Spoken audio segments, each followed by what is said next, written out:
The Bad Bear Tavern by Augliera. Translated from the Italian by Barbara Maher and narrated by David Skulski. Published by TekTime. To my nephew Leonardo. Live free, little man. Live free from violence, hatred, and racism. Live free from selfishness and stupidity. Live free from opportunism and conditioning. Live free from injustice and greed. Live free and happy, little man, if you can, and in spite of everything.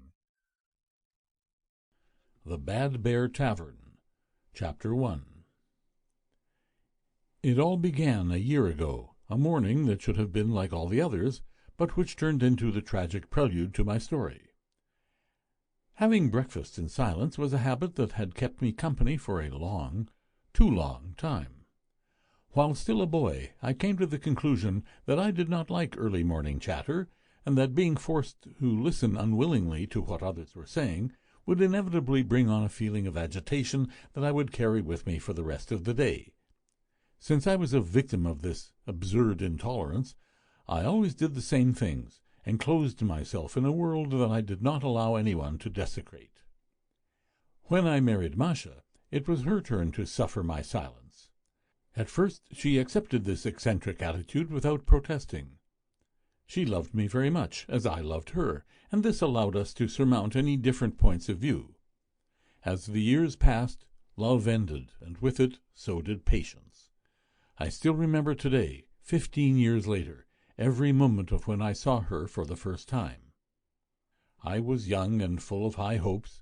Everything smiled at me, and I smiled at the world. When I graduated, with no desire to seriously start looking for a job, I happily spent my evenings partying. Countless evenings organized by my friends, or by friends of friends, also fresh out of college, and who, like me, were trying desperately to continue living without a care in the world. It was at one of our noisy and useless parties that I saw her for the first time. She was eminently beautiful, which made me immediately think, with little objectivity, that she was an extraordinary girl, wasted in a place full of people whose only goal was to chat someone up. That evening I was alone, still busy digesting the fact that I had been dumped by the girl I had dated during my university days. I was still feeling like a prisoner of despair, when her laughter caught my attention, so crystal clear that it aroused my curiosity. I turned and looked at her. The head of blonde hair was slightly tilted, and her perfect white teeth made a fine show of themselves. She was laughing at something funny that the boy sitting next to her had said, and who seemed very interested in her. At that precise moment I decided to get to know her better, and began to spy on all her movements.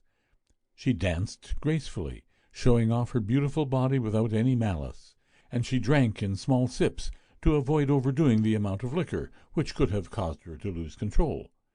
She even laughed politely at the jokes which I presumptuously judged as being idiotic, of the male friends who were competing for her attention. In short, I had fallen madly in love with her, and wanted to meet her at all costs.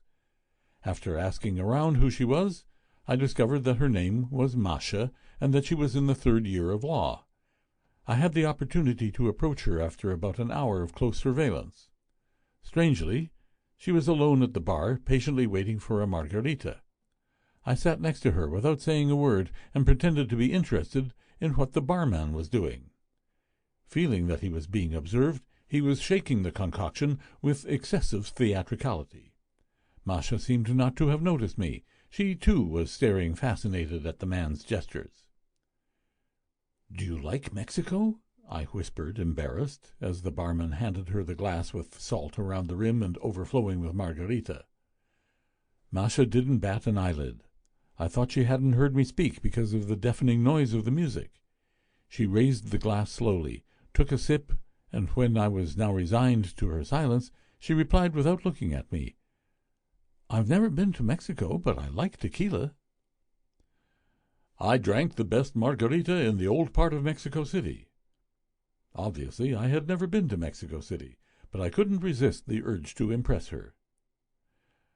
Finally, she looked at me. She had an expression which I Sample complete. Ready to continue?